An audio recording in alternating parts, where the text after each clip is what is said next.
Close your eyes now. Let yourself drift as we journey together to the edge of the world. This is the true story of the Endurance, a ship, 28 men, and one of the greatest adventures in human history. We are about to travel back in time to the year 1914. The world is on the brink of change.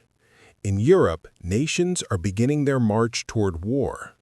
But far to the south, beyond the reach of cannons and conflict, another kind of expedition is about to unfold.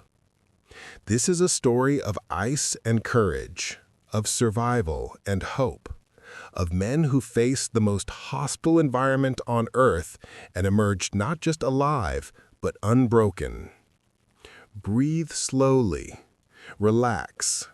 We begin our journey now. Ernest Shackleton was born with a dream in his heart.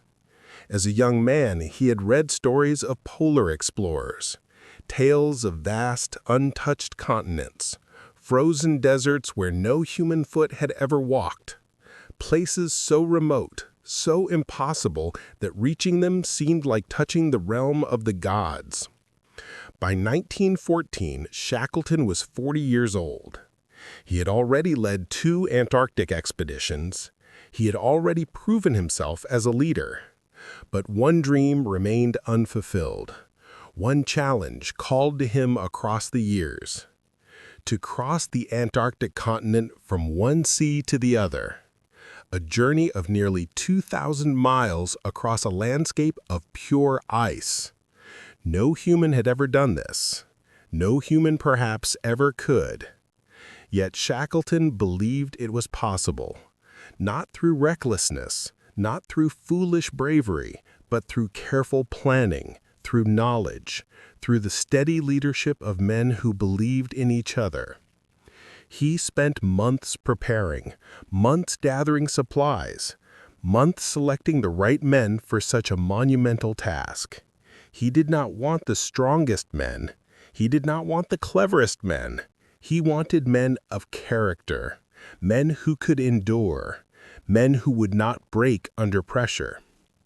The ship he chose was called the Endurance. The name itself was a statement of purpose. Endurance. Not triumph, not conquest, but the ability to persist, to last, to overcome. In the summer of 1914, men began arriving at the docks in South Georgia. Some came from the Navy, some were merchant sailors, some were scientists, some were ordinary men seeking something extraordinary. There was Frank Worsley, the captain of the Endurance. He was in his mid-40s with sharp eyes and the weathered face of a man who had spent his life at sea. Worsley could navigate by the stars. He could read the ocean the way other men read books. He could find his way through fog, through storms, through conditions that would confuse lesser navigators. Frank Wild was Shackleton's right hand, quiet, loyal, steady. Wild had served with Shackleton before. He knew the man's methods. He knew his character. And he trusted him completely. Thomas Crean was an Irish seaman, strong, calm. Crean had a way of making other men feel confident simply by being present. When fear crept into the hearts of the crew, Crean's quiet strength would settle them. Frank Hurley was the expedition's photographer. He was younger than the others, energetic and passionate about capturing the world around him. Hurley would spend hours on the rigging, waiting for the perfect light, the perfect moment to capture the beauty and danger they would face. There were carpenters and doctors, biologists and meteorologists, sailors and engineers.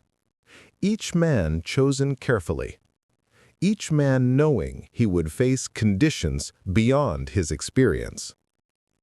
On the day before departure, Shackleton gathered them all together in a large warehouse near the dock. The men stood in small groups, talking quietly. Some were excited. Some were nervous. All of them understood they were about to embark on something few men in history had attempted. Shackleton walked to the center of the room. He did not raise his voice.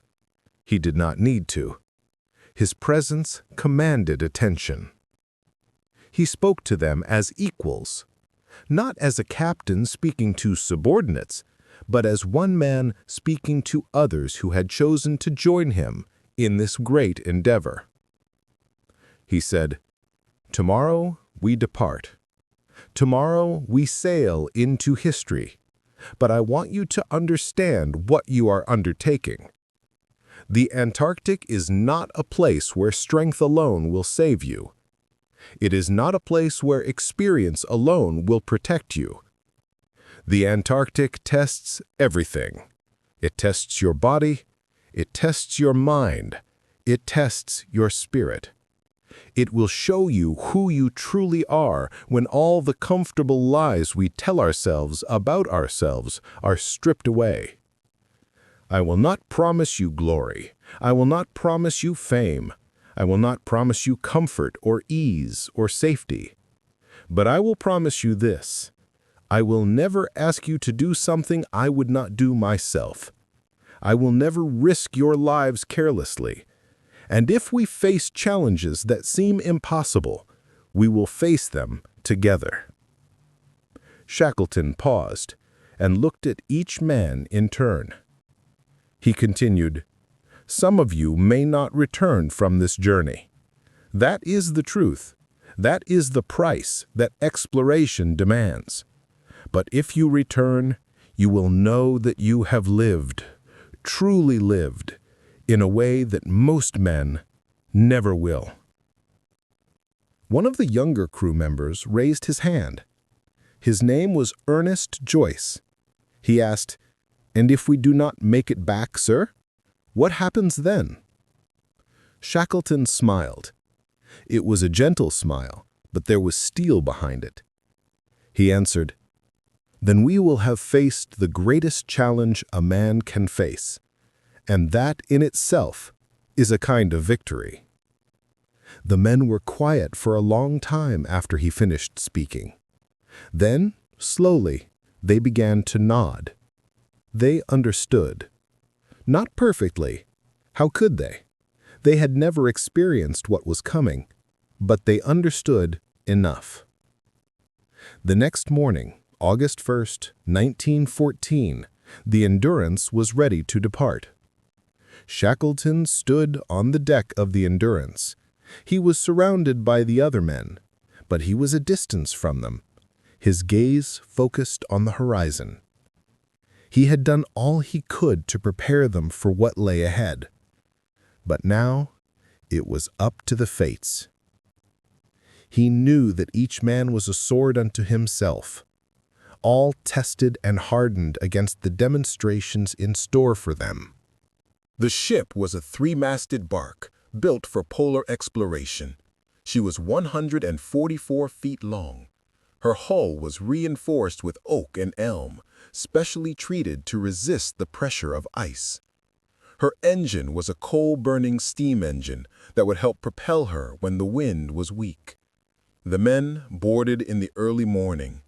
They carried their gear, their personal effects, their hopes and fears. At 10 o'clock in the morning, the lines were cast off. The Endurance moved away from the dock, drawn by a tugboat out into the harbor. Hands from the whaling station waved from the shore. Some of the crew members waved back.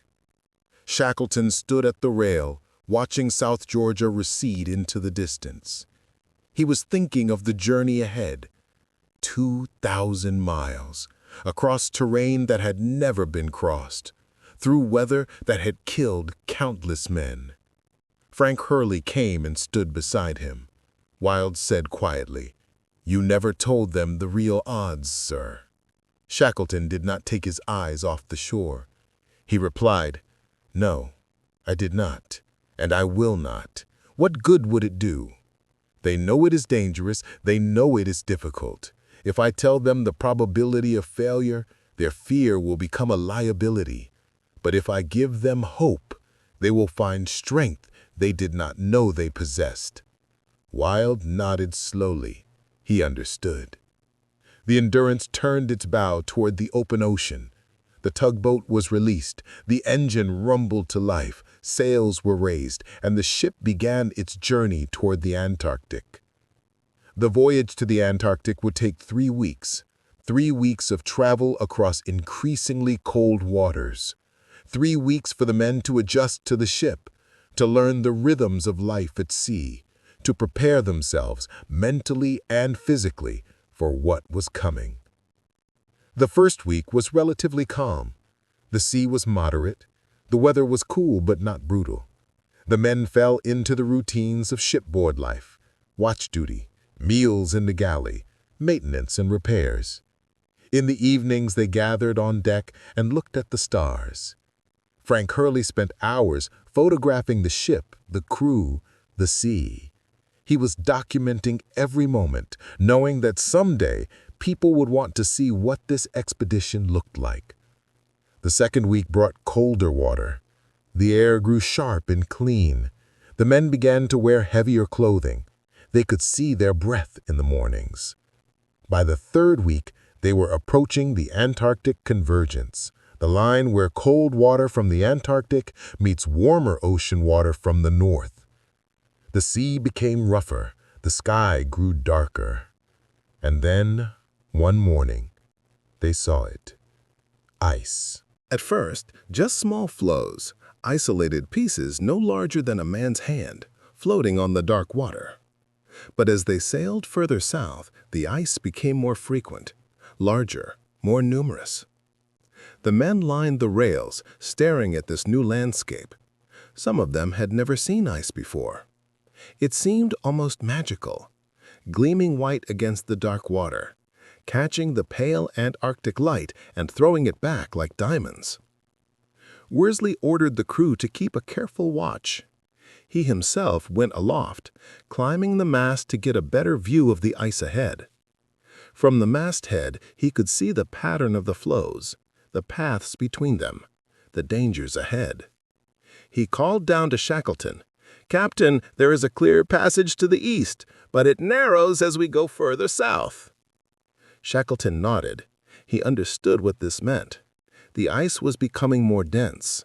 They were approaching the pack ice, the frozen wilderness that would either allow them passage or trap them. He ordered Worsley to take a cautious course, moving slowly, never pushing too hard against the ice. For several days, the Endurance wound through the ice floes. The crew worked constantly, watching for hazards, ready to change course at a moment's notice. Then, one morning in mid-January, they rounded a point and saw the horizon completely filled with ice. A wall of white stretched from north to south, from east to west, an endless plain of frozen sea.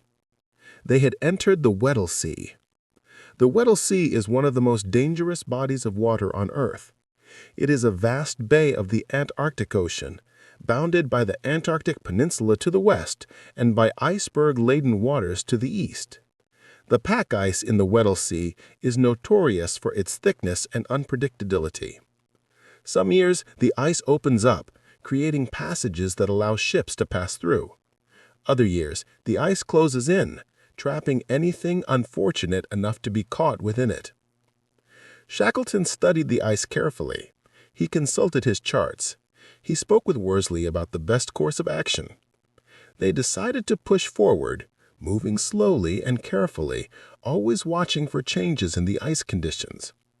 For the next few weeks, the Endurance wound through the ice pack. Progress was slow.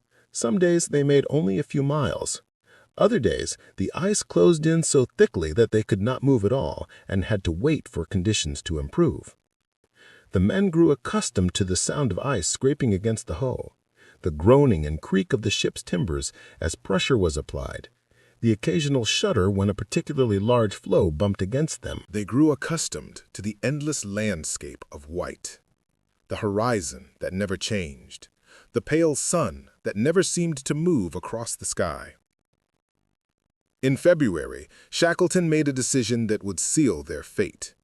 He ordered Worsley to push deeper into the pack ice, toward the western end of the Weddell Sea, where the ice was thickest, but where, if they could break through, they would be in a position to begin the continental crossing.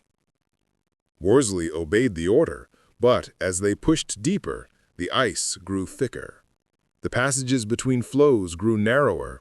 The ship's engines strained against the resistance.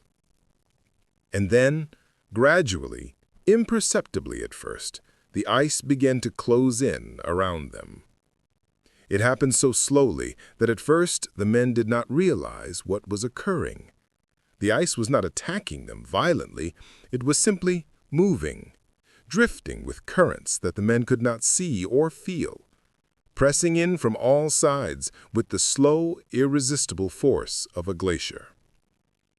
By the end of February, the Endurance was completely surrounded. Ice stretched in every direction to the horizon. The ship could no longer move under its own power. The pack ice had captured them. Shackleton called the crew together on deck. He said, "We are now the prisoners of the ice, but we are prisoners in the grandest sense. We are being carried on a journey unlike any man has ever undertaken. The ice will carry us where it wishes, and we will go along with it, waiting for the moment when it chooses to release us." Some of the men looked frightened, but Shackleton's calm acceptance of their situation seemed to settle their fears. He continued, "We have provisions for a long time. We have each other, and we have our courage. These things are enough." For the first time, Shackleton revealed the true situation. They would not be crossing the Antarctic continent as originally planned. That was no longer possible. Instead, they would drift with the ice. They would wait. And when the ice moved, when it opened, when it decided to release them, they would find their way home. It was not the expedition Shackleton had dreamed of, but it would be an expedition nonetheless, one of survival, one of endurance, one that would test every ounce of courage these men possessed. The first weeks of being trapped in the ice were, in some ways, not difficult. The men had work to do. They built kennels for the sled dogs. They hunted seals for fresh meat. They maintained the ship's equipment. But as the weeks turned into months, the reality of their situation began to sink in. They were trapped in ice in the Antarctic winter. The sun, which had been present even at midnight, began to sink lower on the horizon. Days grew shorter. Temperatures dropped further. By March, the sun was setting. By April, it was no longer rising at all. The Antarctic night had begun. For months, the sun would not return. For months, the sky would be dark, lit only by the stars and the occasional shimmer of the aurora australis, the southern lights.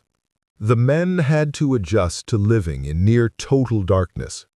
Some of them struggled with this. The darkness pressed on them. It seemed to weigh on their spirits. But Shackleton understood the importance of maintaining routine. Routine was the shield against despair. Every morning, the men rose and went through their duties. They fed the dogs, they checked the ship's rigging, they maintained the coal stoves that heated the quarters. Meals were a central part of the routine. The cook, a man named Charles Green, worked miracles with the limited food available. He made hot stews, hot tea, hot coffee. The warmth and sustenance of these meals became essential to the men's survival. In the evenings, the men gathered in the mess deck. They read books, they played cards, they told stories. Frank Curley brought out his gramophone and played records. The soft sound of classical music drifting through the darkness seemed to comfort them. Shackleton himself was a constant presence. He walked among the men regularly. He sat with them. He listened to their concerns. He shared his own thoughts with them. He understood something that many leaders do not, that in times of great stress, people need to feel that their leader is not invulnerable, that he is human, that he has doubts and fears, but that he chooses to act with courage anyway. One night, in June, Shackleton sat down next to Frank Hurley in the darkness of the deck. They were watching the aurora australis dance across the sky, green and white ribbons moving in patterns that seemed almost alive. Shackleton said to Hurley, "This is why men come to the Antarctic, not for conquest, not for glory, but for this, for moments like this, for the chance to witness beauty that few men ever see." Hurley nodded. He had been trying to photograph the aurora, but his photographic plates were frozen solid. He could not work in the temperatures. Hurley asked, "Do you think we will survive this, sir?" Shackleton was quiet for a long time before he answered. Finally, he said, "I do not know. Honestly, I do not know. No one has ever been in this situation before. No one knows how the ice will behave. No one knows how long we can survive on our supplies. But I know this.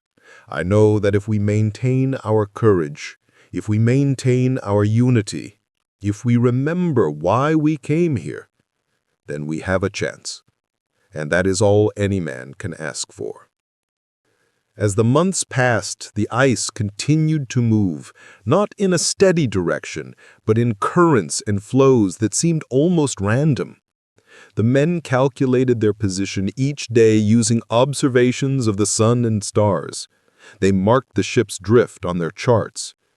They were moving, very slowly, very gradually, but they were moving north and east, away from the Antarctic continent, away from the deep ice where they would surely perish if trapped for much longer.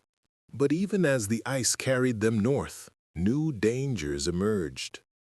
The pressure from the surrounding ice was immense. The floes pressed him from all sides, grinding against the ship's hull. The timbers would creak and groan, the ship would shudder. Several times, cracks appeared in the hull. The men worked frantically to repair them, using every technique and material available. In September, the pressure became especially intense. The ice seemed to squeeze the ship like a giant hand closing around it. Shackleton ordered the men to be ready to abandon ship at any moment. They packed supplies into sledges. They prepared lifeboats. They gathered everything they would need if the ship was crushed. For weeks, the tension was almost unbearable. The men lay in their bunks at night, listening to the groans and shrieks of the ship as it was slowly crushed. Some men prayed. Some men wrote in their journals. Some men simply stared into the darkness. But by mid-September, the pressure eased slightly. The ice shifted. The immediate danger passed. The ship was damaged, but still afloat. Shackleton allowed himself a moment of relief, but he knew this was only temporary. The ice might release them, or it might crush them completely.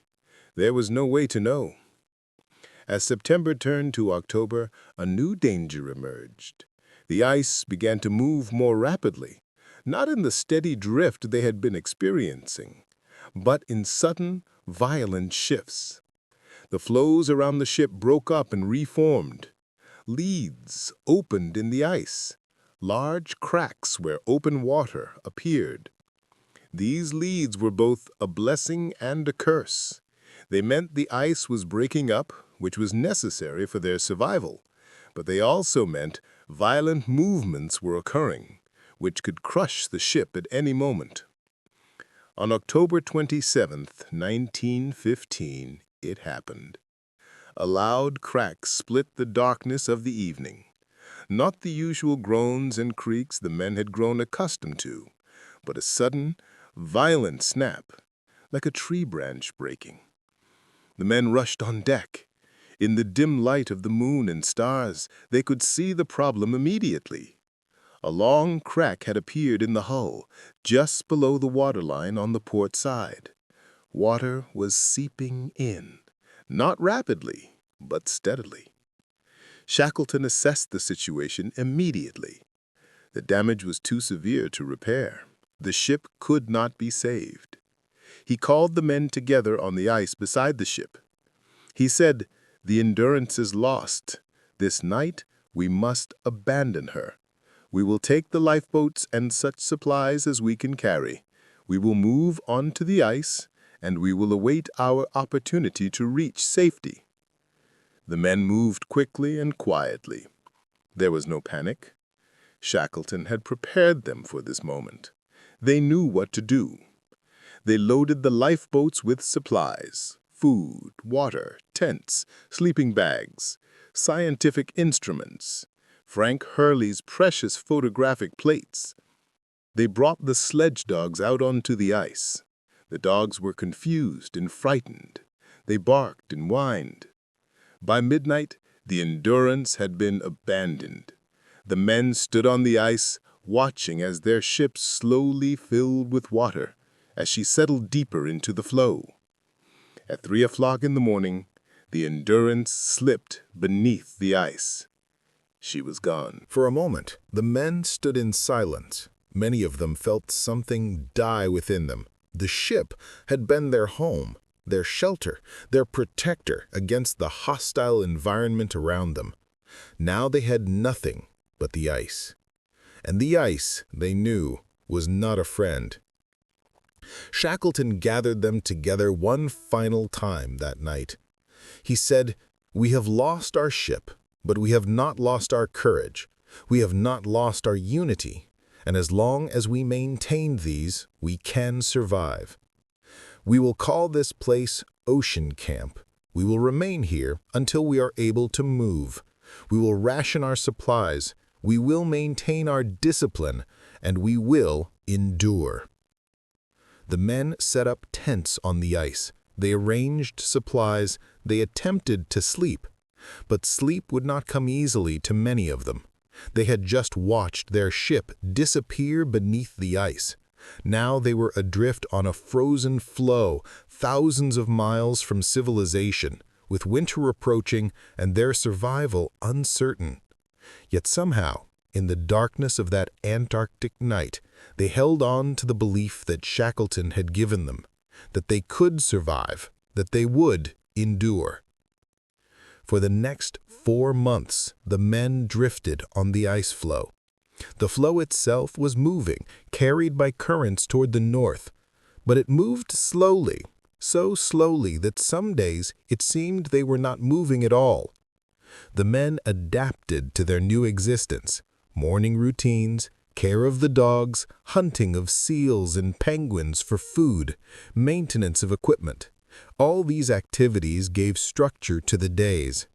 Frank Hurley continued to photograph whenever possible, even in the extreme cold. His pictures documented the men's activities, the ice around them, the endless landscape of white. The rations were carefully calculated. Each man received a portion of biscuits, seal meat, and oil for the stove. Sometimes they caught fish in the water that remained open in leads in the ice. These fresh supplies supplemented their diet. But as November turned to December and December turned to January, a decision had to be made. They could not remain on the ice indefinitely. Their position was calculated to be drifting north toward open water. The ice was beginning to break up. Leads were appearing more frequently. Shackleton knew that soon they would need to take to the lifeboats. They would need to navigate across open ocean to the nearest land.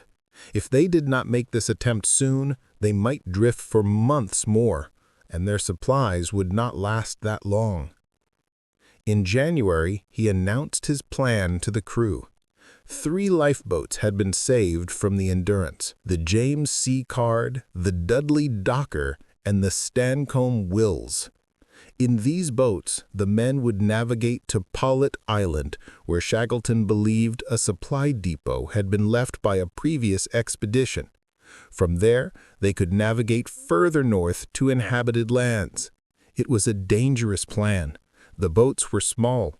The waters of the Antarctic were treacherous. The weather could turn violent at any moment, but it was their best hope of survival. For weeks, the men prepared the boats. They packed supplies carefully. They checked every piece of equipment. They prepared their minds for what was coming. On April 9th, 1916, 4 months after abandoning the Endurance, the men launched the lifeboats onto open water. The journey from the ice floe to Pollitt Island was supposed to take only a few days, but from the moment the boats launched, nothing went according to plan. The sea was rough. Waves larger than houses rose before them. The boats pitched and rolled. Water washed over the sides. The men had to constantly bail water to keep the boats from sinking. The temperature was brutally cold. Ice formed on the gunwales. Ice formed on the men's clothing. The men's hands became cracked and raw from handling the wet ropes and rigging. Food became scarcer. The men's rations were reduced. Hunger became a constant companion. For 7 days and 7 nights, the men battled the sea, worsely navigated by the stars and the sun when it appeared. Other men rowed or bailed water or tended to those who were sick or injured. Shackleton moved among the boats constantly, checking on the men, offering encouragement, ensuring discipline was maintained. On the 7th day, just as their strength was nearly gone, an island appeared on the horizon. Not Pollitt Island, but Elephant Island. Another island, uncharted and unknown, but solid ground nonetheless. The men rowed toward it with the last of their strength. They beached the boats on rocky shores. For the first time in over a year, they stood on solid ground. Many of the men wept. Some fell to their knees. Others simply stood and breathed deeply, hardly believing they had survived. But their ordeal was far from over. Elephant Island was windswept and desolate. There was no food. There were no supplies. The weather was brutal. They built shelters from the overturned boats and sails. They arranged their supplies as carefully as possible. And Shackleton made a decision. He would take 5 men and one of the lifeboats, the James C. Caird, and attempt to sail to South Georgia. It was a journey of nearly 800 miles across some of the most treacherous waters on Earth. The remaining 22 men would remain on Elephant Island and wait for him to return with rescue. The James C. Caird was a small boat, only 23 feet long. She was an open boat with no cabin, no shelter from the weather. Launching this tiny craft across 800 miles of the Southern Ocean seemed like suicide, but it was their only chance. Shackleton selected his companions carefully. Frank Worsley, the navigator, Thomas Crean, the Irish seaman, William McNish, the carpenter, William Vincent, and Timothy McCarthy. These 5 men, plus Shackleton himself, would attempt the impossible. They provisioned the boat with what supplies they could spare. 2 weeks of food, water in sealed cans, a small stove, canvas and sail, a compass, navigational instruments. On April 24, 1916, they launched the James Caird from Elephant Island. As they sailed away, the men remaining on shore watched them go. Most of them believed this would be the last they would see of Shackleton and his companions. They assumed the 6 men would perish in the attempt. But Shackleton was determined. He had promised the men on Elephant Island that he would return with rescue, and he intended to keep that promise or die in the attempt. The first days of the voyage were relatively calm. The sea was rough, but not overwhelmingly so. The men managed to take turns rowing and resting. But as they sailed further from the island, the weather began to deteriorate. Storms rolled in from the south and west. Waves of enormous size rose before them. Winds that seemed to come from the very edge of the world howled around them. The boat pitched and rolled. Water washed over the gunwales constantly. The men had to bail water continuously to keep the boat afloat. Ice began to form on the rigging, ice on the sails, ice on the men's clothing. The weight of the ice threatened to capsize them. The men had to crawl out onto the rigging, hanging on with numb fingers, chopping the ice away with whatever tools they could find. Hunger set in quickly. The men's rations were meager. Their bodies burned calories rapidly trying to stay warm. Hunger gnawed at them constantly. Sleep became almost impossible. They huddled together under the canvas, trying to preserve warmth, but the cold was relentless. It seemed to penetrate every layer of clothing, every blanket, every defense they had. Worsley navigated the boat using the stars and sun, but the clouds were often so thick he could not see either. He had to navigate on instinct and memory, trying to hold a course through waters he had never seen before. Days blended together. The men ceased to count them. They simply endured. Row, bail, huddle, shiver, endure. Shackleton moved among them, offering quiet encouragement. He would say, "We are alive. That is what matters. We are alive and we are moving toward land. With each day that passes, we are closer to safety." On the 16th day, they caught sight of something. A dark line on the horizon. Through the mist and fog, they could see it. Land. South Georgia. They had made it. The tiny boat had crossed 800 miles of treacherous ocean, and they were alive. The men wanted to celebrate, but they were too exhausted, too cold, too hungry. They simply felt relief. They guided the boat toward the shore, but the island was rocky and dangerous. There were no good landing places. They were blown around the island for another full day before they found a place to beach the boat. When they finally landed, they stumbled onto the shore barely able to move. Their bodies were frozen. Their minds were barely functioning. But they were alive, and they were on land where help existed. From the landing place, Shackleton, Worsley, and Crean set out on foot across the island, heading toward the whaling station they knew existed on the other side. The other 3 men remained behind to rest and regain their strength. For 36 hours, the 3 men climbed. They crossed glaciers. They navigated crevasses that could have swallowed them. They climbed higher and higher into the mountains of South Georgia. At one point, they had no idea where they were. They were separated from each other by fog and mist. They thought they might be about to fall into crevasses. They thought they might die on this mountain. But they pressed on. And finally, at dawn on the morning of May 19th, they reached the summit of the central ridge. Below them, they could see smoke rising from the whaling station at Stromness. Shackleton let out a breath he felt he had been holding for weeks. They had made it. They descended the mountain and walked into the whaling station. The Norwegian whalers there were shocked to see them. Shackleton had not shaved in months. His clothing was torn and frozen. He looked like something from another world. But he was able to communicate what had happened. He explained that there were men stranded on Elephant Island, that they needed to send a ship for rescue immediately. The whalers immediately began preparations, but rescue was not immediate. The waters around Antarctica are treacherous and unpredictable. Ships cannot always reach their destination. For weeks, Shackleton attempted to reach Elephant Island. Ship after ship was stopped by pack ice, by storms, by weather that made navigation impossible. Meanwhile, the men on Elephant Island waited. They maintained their camp, they rationed their remaining supplies, they tried to keep their spirits up. But as days turned to weeks and weeks turned to months, hope began to fade.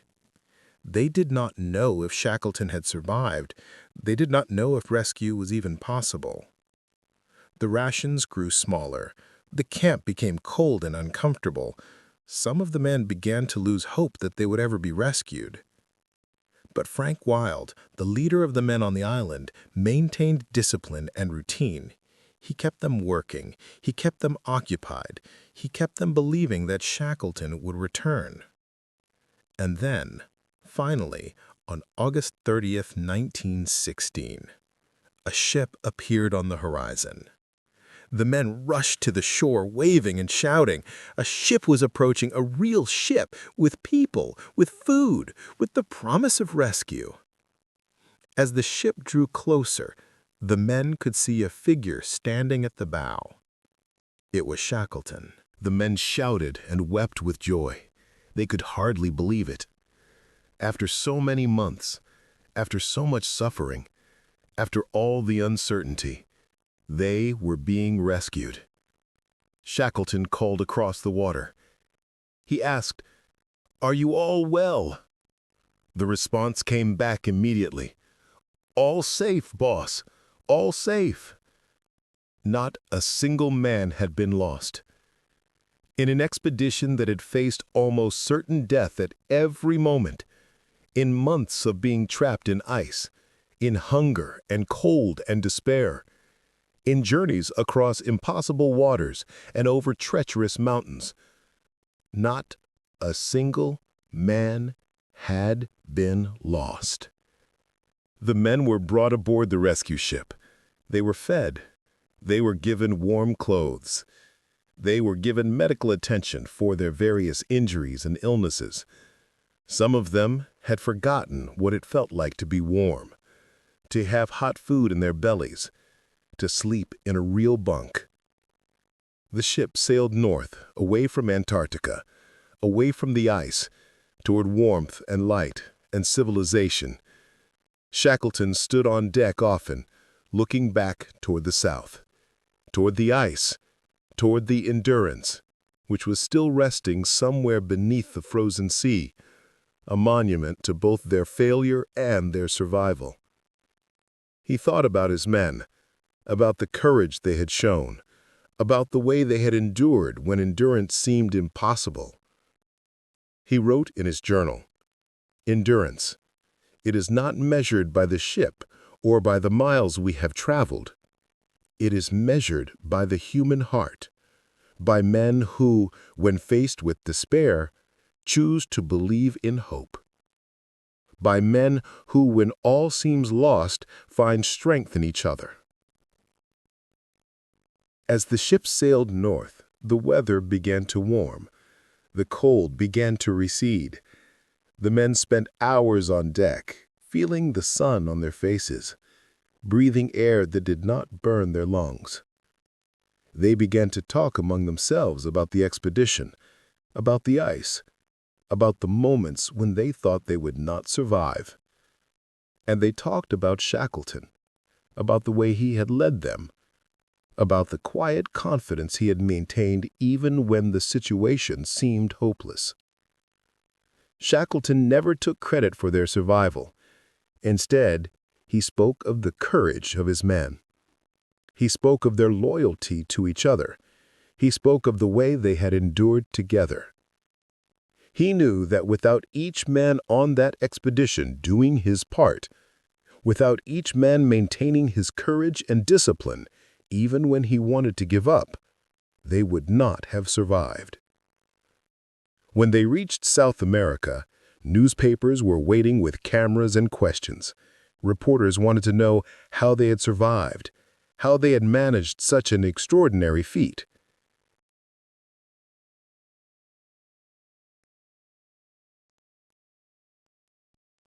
Shackleton gave interviews.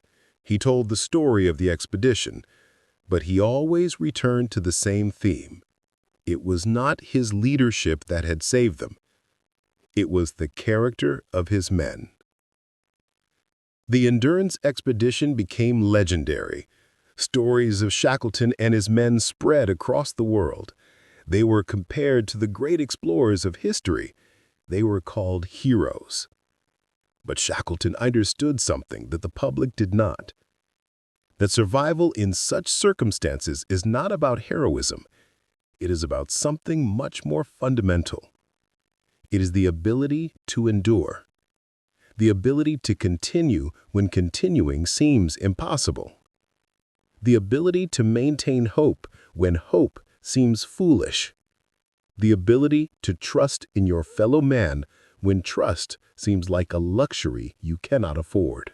True endurance is the ability to continue forward when every voice inside you is screaming to give up. It is the ability to believe in hope when all evidence suggests that hope is foolish. On the Endurance Expedition, the men faced these tests constantly. They faced physical pain and hardship that was almost unimaginable. They faced hunger and cold and darkness that would have broken most men. But they also faced spiritual tests. They had to decide again and again whether they would maintain their humanity, whether they would treat each other with respect and dignity, whether they would continue to believe that they could survive. And they chose each time to endure, not just physically, but spiritually, emotionally, mentally. This is why the story of the endurance remains relevant more than 100 years after it occurred. It is not just a story about exploration or adventure. It is a story about the nature of human character. It is a story that speaks to something deep within all of us, the knowledge that we are capable of more than we usually ask of ourselves, that we can endure more than we think possible, that we can accomplish things that seem impossible if we maintain our courage and our unity. As you drift now toward sleep, carrying with you the memory of the ice and the courage of the men who faced it, remember this. You carry within you the same capacity for endurance that Shackleton and his men possessed. You may never face ice and cold and starvation, but you will face challenges, moments when continuing forward seems impossible, moments when you want to give up. In those moments, remember the endurance. Remember the men who drifted on ice for months, who survived storms that should have killed them, who crossed mountains and oceans and succeeded in returning home. Remember that endurance is not about being strong. It is about being steady. It is not about being fearless. It is about being brave despite your fear. Remember that in the darkest moments, hope is what sustains us. Not blind hope, but the knowledge that if we continue forward, if we maintain our courage, if we trust in each other, we can survive. The story of the endurance is not just a historical tale.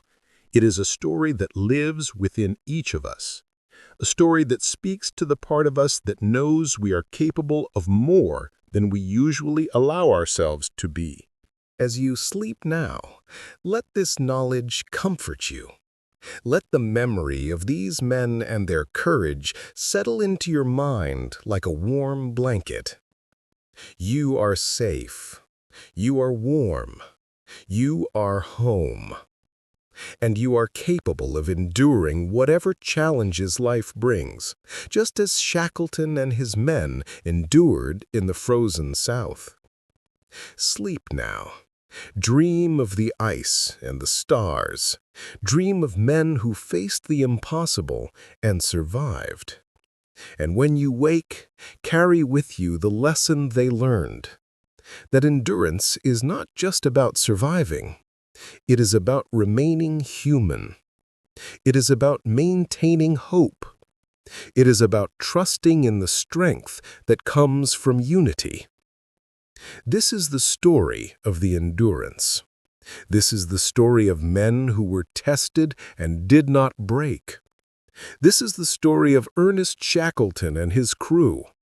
And it is a story that will echo through history, for as long as men and women seek to understand what they are truly capable of. Sleep now. The ice whispers. The wind sighs through the rigging of a ship that has long since sunk beneath the waves. But the spirit of the endurance lives on, in the hearts of those who endured, in the memories of their courage, in the knowledge that human beings, when faced with the greatest challenges, can find within themselves the strength to continue. Close your eyes. Breathe slowly. Let yourself drift, as the men drifted on the ice, towards sleep and dreams, and the gentle peace that comes when you know you have endured. The journey is complete. The story is told. And now, at last, you can rest.